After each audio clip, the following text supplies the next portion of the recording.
The Monster in My Room is Acting Weird, Part 2, by Corvus 1992.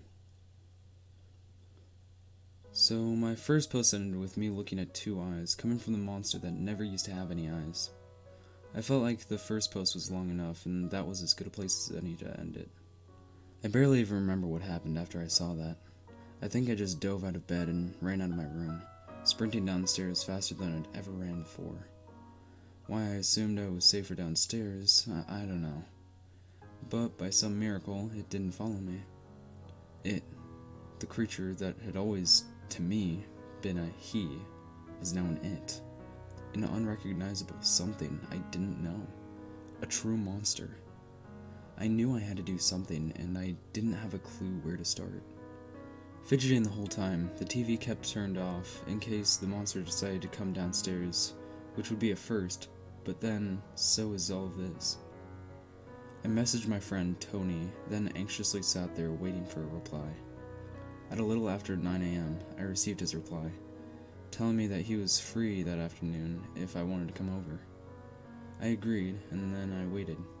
Resolved not to go back upstairs, I managed to find some clean clothes that I had on the radiator to dry yesterday. Good, I thought. At least I wouldn't look like a complete mess when I told Tony the whole story. It was about 2 p.m. when I made the drive over to his house, feeling better the further I got from my house. When I arrived at Tony's and entered the house, I knew I must have looked like a mess, because he looked worried. My message had said that things were happening and I needed help, but I felt it best to avoid the details until we were face to face. I'd barely sat down on the couch before I was telling him everything. The monster that I'd always had in my life, its disappearance, and the way it had been acting ever since it reappeared. To his credit, Tony didn't interrupt me once, nor did his face betray any skepticism he might have felt. Instead, he simply waited until I had finished, ending with, "I know it sounds crazy, but I'm serious." He was silent for a moment, but finally he spoke.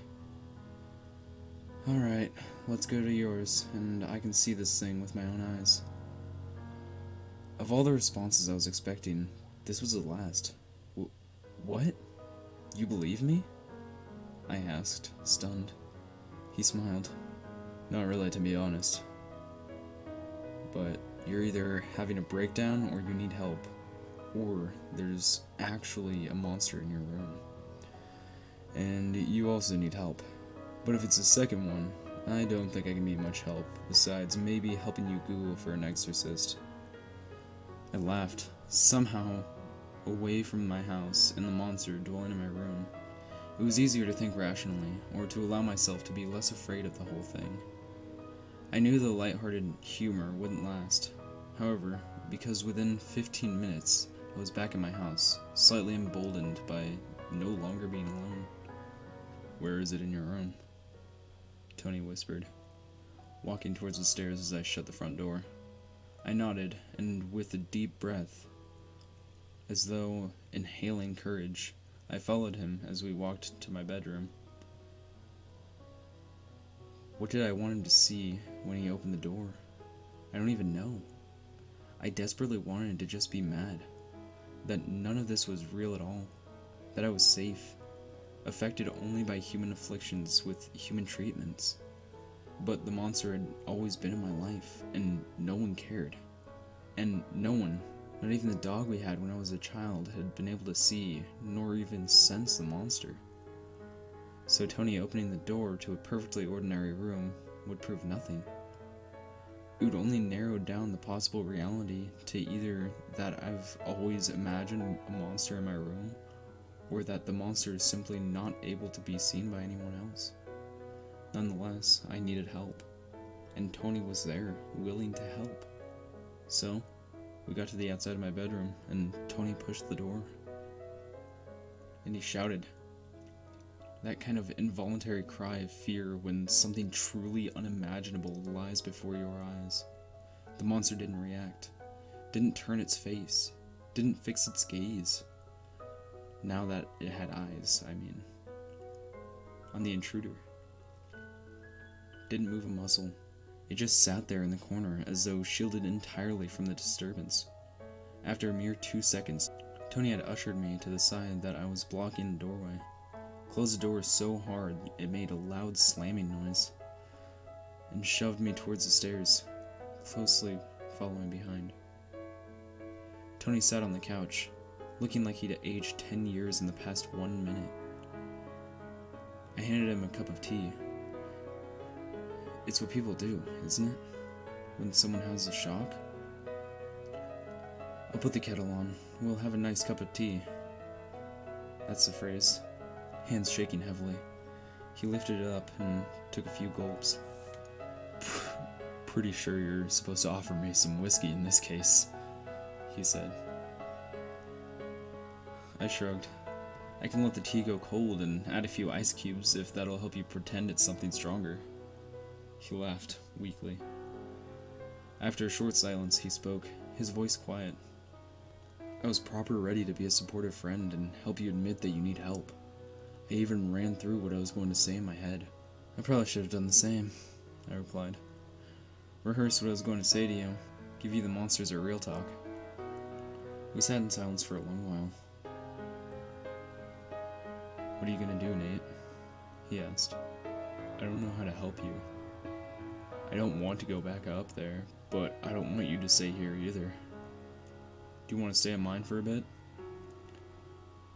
This is my home. He's always been here. He's never hurt me.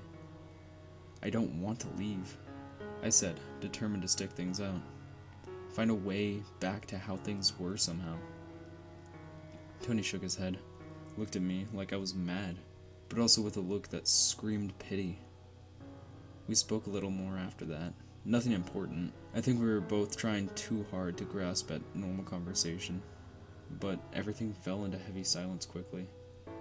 I didn't want Tony to stay any longer than he had to, so I insisted that I'd be fine, and with a lot of persuasion, he left, telling me to call him immediately if anything else happened, and again offering his spare room to me for as long as I needed it.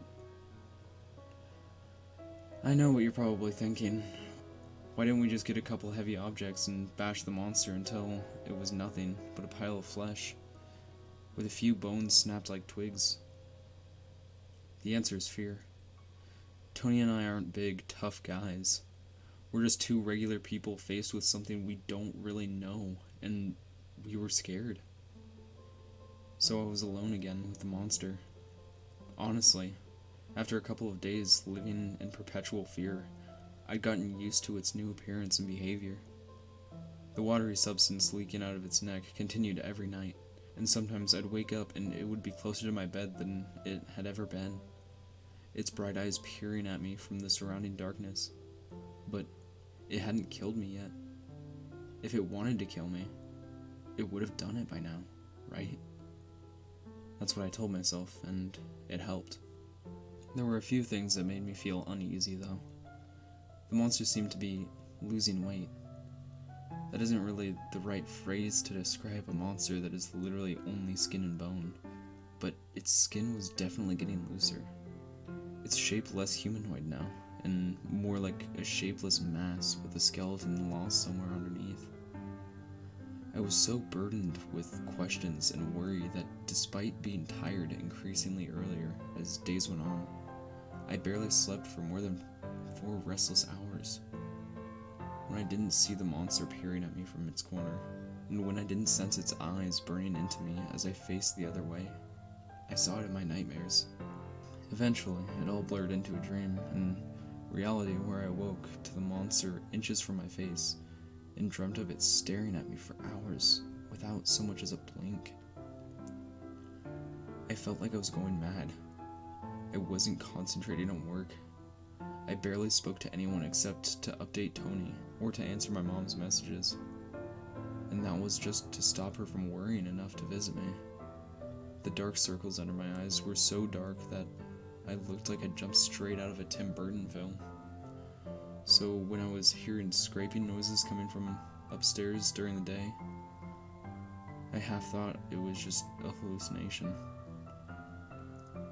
It was a slow, heavy sound, and it varied in length. Sometimes it would last 30 seconds, sometimes 10 minutes. I recorded it and sent it to Tony, asking if he could hear anything, and to my utter dismay, though I'm not sure why I was surprised, he heard it just as clearly as I did. No matter when the noises started, no matter how long they went on for, I never investigated. You're probably coming to the same conclusion that I did. The monster is moving around upstairs, maybe walking around the room during those short lengths of time, maybe crawling around the entire damn upstairs level of the house during the longer times. I'm not stupid. I knew that was the most likely culprit. The creature would sometimes sit in other parts of my room before his disappearance, so he definitely could and did move back then. But he never made a sound when he did. It was never noticeable, but that was then.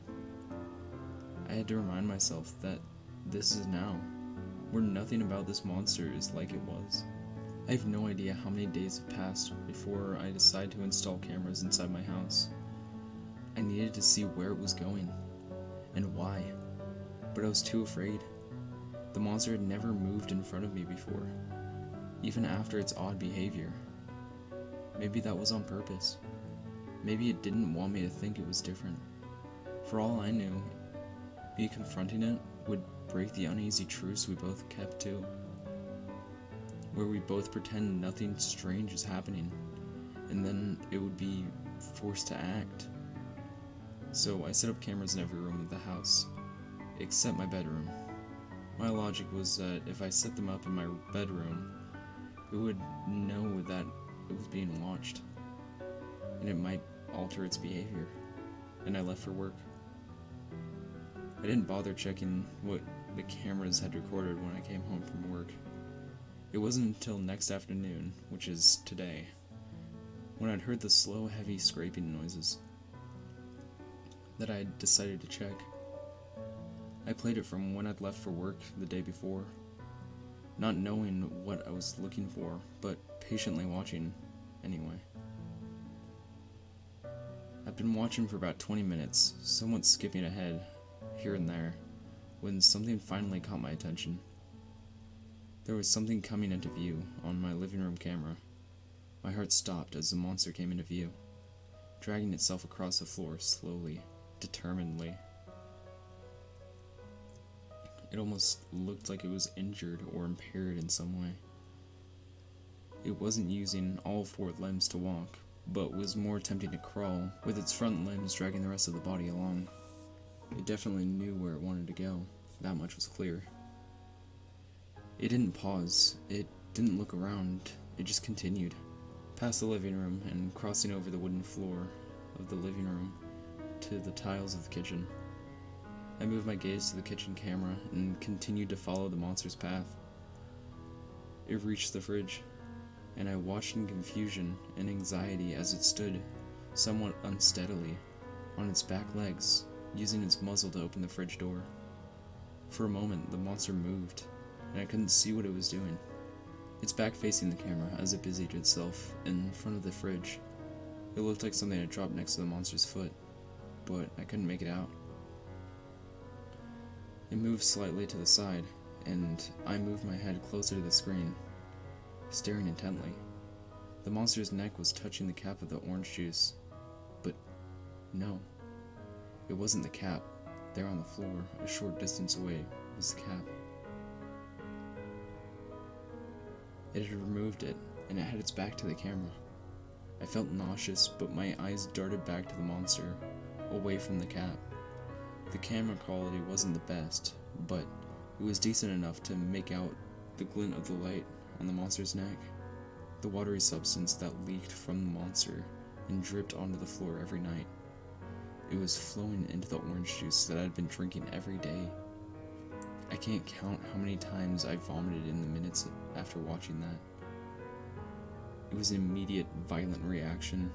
Was it repulsion from knowing that I drank whatever it had secreted into the juice? Or was it my body's survival instinct trying to reject whatever evil I'd been ingesting? I don't know. Probably both. Anyway, now we're all caught up. This is where my problems are up to. I'm staying at Tony's tonight. but I don't know how long for. If I stay away, what if it comes after me? It clearly doesn't just stay in my room. What's to stop it from leaving the house? No, I have to go back home at some point, but I don't know what the hell to do. I need help. More help than just me and poor Tony, who's trying his damn best, but who's just as clueless as I am. Does anyone else have a similar experience to mine? Does anyone have any theories or advice? I don't know what to do, but clearly the monster is no longer passive. It's actively doing something to me, and I'm terrified. I'll update with more when I have more to tell, and hopefully it'll be good news. Hey guys, 4ShotBot here. Thanks for watching yet another video. There are still 3 more parts I'm going to be going over soon, and I just want to say thank you for watching the video, and if you guys want to join my Discord server, or you want to join my other channel where I play video games and stuff, go into the description and check it out. I'll see you guys in the next video.